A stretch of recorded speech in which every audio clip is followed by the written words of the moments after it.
सत श्रीकाल दोस्तों, welcome to Guru Nanak cares. आप सबका बहुत स्वागत है।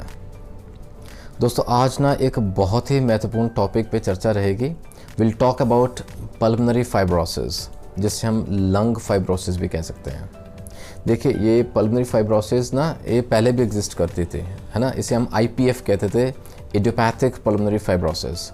लेकिन पोस्ट कोविड यानी कि कोविड-19 से रिकवर होकर जो पेशेंट्स आ रहे हैं उनमें भी कुछ लक्षण दिख रहे हैं which are pointing towards lung fibrosis. तो आज एक बहुत ही महत्वपूर्ण टॉपिक पे ये डिस्कशन रहेगी हमारी, because this is a very serious kind of a condition जहाँ पोस्ट कोविड रिकवरी में patients are being diagnosed with lung fibrosis. आइए बात करते हैं क्या होता है लंग फाइब्रोसिस, पोस्ट कोविड में क्या लक्षण रहते हैं, कैसे पहचान करें और ट्रीटमेंट की बात करेंगे इन होम्योपैथी।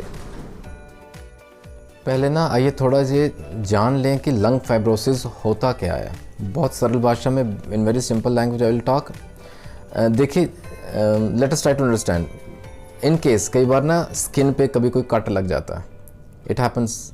तो जब वो हील होता है ना विद पैसेज ऑफ टाइम, वो कहते हैं ज़ख्म सूख रहा है, कहते हैं ना ज़ख्म सूख रहा है, वो हार्ड हो जाती है जगह, हल्का सा इस पे स्कार रह जाता है, सख्त सी ना पपड़ी सी जम जाती है। It leaves behind a scar there. ठीक है, अब इमेजिन कीजिए ऐसा ही एक स्कार अगर हमारे लंग्स के अंदर हो जाए। इनफैक्ट जो स्कार लंग्स में होता है ना वो इससे भी थिकर रहता है, इससे भी सख्त होता है। और अगर ऐसा कोई स्कार वहाँ रह जाए तो उसको स्कार टिश्यू कहेंगे inside the lungs. No, that is lung fibrosis basically. हम सब जानते हैं दोस्तों, जो लंग्स के अंदर जो श्वास नाली आगे जाके छोटी छोटी ब्रांचेस में डिवाइड हो जाती है ना, and it ends in the air sacs, the alveoli, जहाँ से oxygen is passed on into the blood, वहाँ exchange of gases takes place, right. अगर उस लेवल पे जाके ये स्कार टिश्यू बनना शुरू हो जाए, what ever the reason is, what will happen? सांस लेने में दिक्कत रहेगी, खांसी रहेगी, पेशेंट को बहुत ही कठिनाई का सामना करना पड़ता है। No, that is what is lung fibrosis. और पोस्ट कोविड में आइए बात करते हैं क्या सिम्टम्स रहते हैं। दोस्तों, इडियोपैथिक पल्मोनरी फाइब्रोसिस, IPF हम जिसे कहते हैं ना, तो उसमें जनरल सिम्टम्स क्या रहते हैं। देखिए, we have come to know कि वो स्कार टिश्यू बना शुरू हो जाता है फेफड़ों के अंदर, जिस वजह से सांस लेने में दिक्कत रहती है। ओके, तो इसके साथ एसोसिएटेड सिम्टम्स क्या रहते हैं। सबसे पहले महत्वपूर्ण symptom is that there is a dry and hacking cough. इतनी ज़बरदस्त सूखी खांसी रहती है कि वो ना जाती ही नहीं है, that doesn't go away at all, लगातार खांसते रहना, राइट। सेकेंडली, उस वजह से छाती में दर्द रहेगा, deal with chest pain and symptoms of tightness, जकड़न महसूस करता है patient, right. Thirdly, deal with shortness of breath. Obviously जब ऑक्सीजन ही नहीं अंदर सप्लाई हो पाएगा, ब्लड में नहीं जा पाएगा, तो सांस लेने में दिक्कत रहेगी और एक्सट्रीम दिक्कत रहेगी। कैसे कि ना, जैसे बात करते करते भी सांस फूलेगा पेशेंट का। ऑन स्लाइट एक्सर्शन तो है ही है, लेकिन on slight talking as well there will be shortness of breath. Okay, और उस वजह से there will be also associated symptoms में टांगों में सूजन भी हो सकती है, leg swelling is there, loss of appetite is there, भूख में कमी होनी शुरू हो जाती है। There will be weight loss without trying, बिना कोशिश किए वजन कम होना शुरू हो जाता है पेशेंट का। All these symptoms again then lead to weakness, actually extreme weakness, बहुत ज़्यादा थकान, tiredness, the right word is fatigue, that is observed. Then joint and muscle aches रहेंगे एंड द नेल्स भी ना क्लब्ड हो जाते हैं, उनकी शेप बिगड़ जाती है। So this are general symptoms. लेकिन दोस्तों अभी इसने there was a case post Covid में, सेम लंग फाइब्रोसिस का केस था। तो जो प्रमुख सिम्टम्स उसमें आते हैं, लक्षण आते हैं, उसमें सबसे पहले रहता है shortness of breath, dry and hacking cough, and third is fatigue, there is extreme weakness, बहुत ज़्यादा थकान। ये जो सिम्टम्स देखे गए हैं ये पोस्ट कोविड में आते हैं।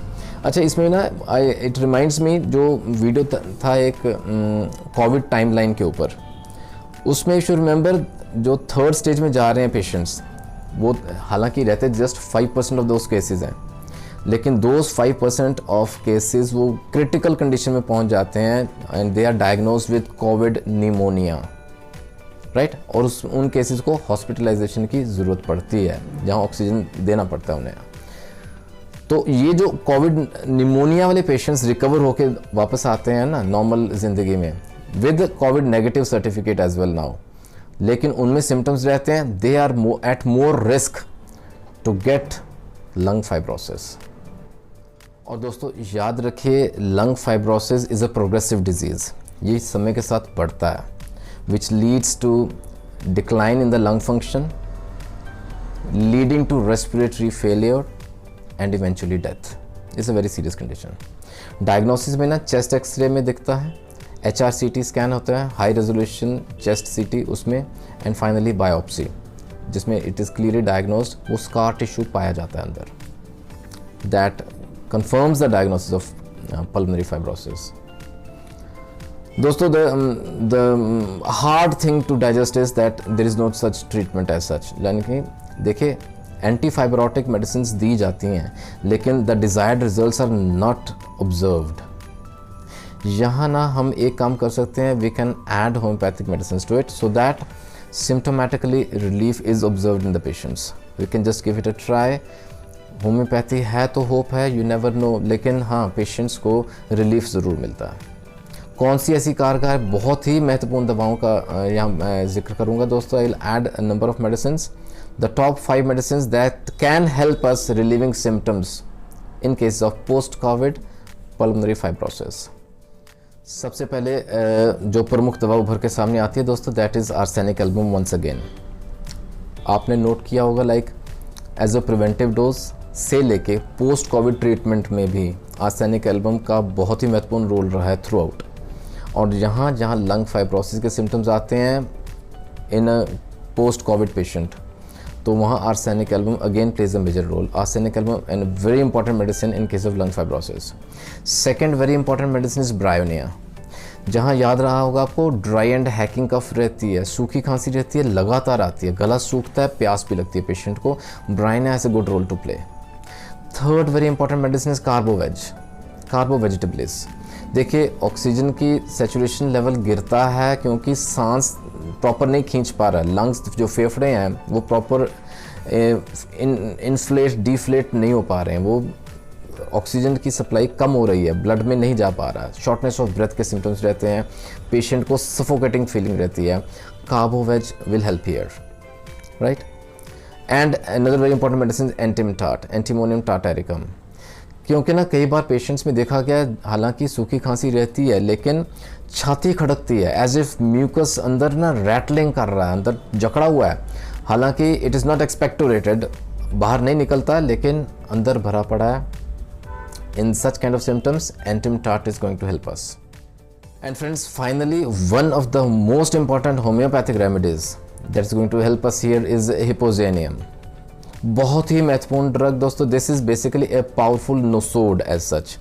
लेकिन यहाँ हम इसका इस्तेमाल ज़रूर करेंगे जहाँ रेस्पिरेटरी सिम्टम्स में आते हैं। There is the breathing is noisy, short and irregular. यानी कि शॉर्टनेस ऑफ ब्रेथ तो है, आवाज़ भी आती है और इरेगुलर गैस्प्स ले लेके वो सांस लेता है, that is the breathing pattern, right. Secondly cough रहती है, खांसी रहती है with associated symptoms of dyspepsia, बदहजमी भी देखी गई है, यानी कि स्टमक डिसऑर्डर्स भी जुड़े हुए हैं कफ के साथ, राइट। थर्ड, द पेशेंट में ना सफोकेशन इज इमिनेंट, यानी कि दम घुटता है, सफोकेशन होनी है, वो लाजमी है। And along with bronchitis that we have seen, there is inflammation of the bronchioles, right? So 30 potency is sufficient to begin with. Like Hyposenium बहुत ही बेहतरीन दवा in cases of lung fibrosis. दोस्तों this we know, हमें मालूम है symptoms will vary from patient to patient, है ना। So इसलिए the dosage, the potency and duration of the medicines let the physician decide. हाँ लेकिन ये जो 5 दवाएं हैं ये हमें हमारी मदद कर सकती हैं दोस्तों in case of lung fibrosis post covid. आशा करता हूँ आज का वीडियो आपको कहीं ना कहीं ज़रूर फ़ायदा पहुँचाएगा दोस्तों। Do share this knowledge, it's prevention, knowledge prevention बढ़ाने से और बढ़ती है, कहीं ना कहीं किसी न किसी को कोई ना कोई फ़ायदा ज़रूर पहुँचे। The mission of Guru Nanak cares. जुड़े रहें दोस्तों for more such informational videos. Take care till we meet in the next video. God bless.